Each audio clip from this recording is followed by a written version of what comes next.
la fin de chaque année, la loi de finances est débattue pour prévoir et autoriser le budget de l'État tunisien. Mais tout d'abord, essayons de comprendre en quoi consiste le budget de l'État. Le budget est une projection chiffrée des recettes et des dépenses de l'État.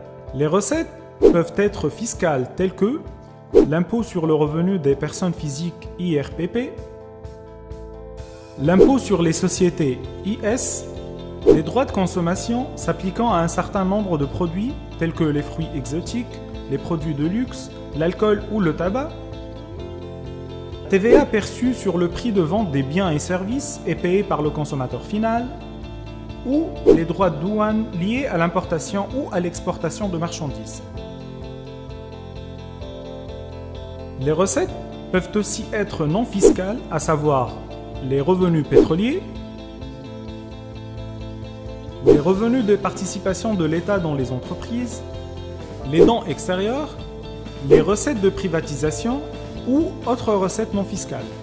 Après avoir examiné les ressources de revenus de l'État, regardons maintenant ce que fait l'État de cet argent, les dépenses, qui sont essentiellement des dépenses de fonctionnement permettant à l'État d'assurer le bon fonctionnement de ses activités, telles que les rémunérations des fonctionnaires, les dépenses des biens et services, subventions des produits de base, des hydrocarbures et du transport, ou les interventions et les transferts hors subventions versés directement au profit des ménages, des entreprises et des collectivités.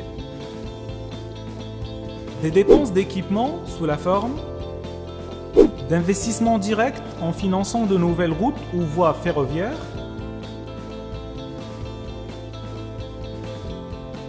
de financement public où l'État intervient indirectement en subventionnant des organismes ou des entreprises par des mécanismes encourageant l'investissement.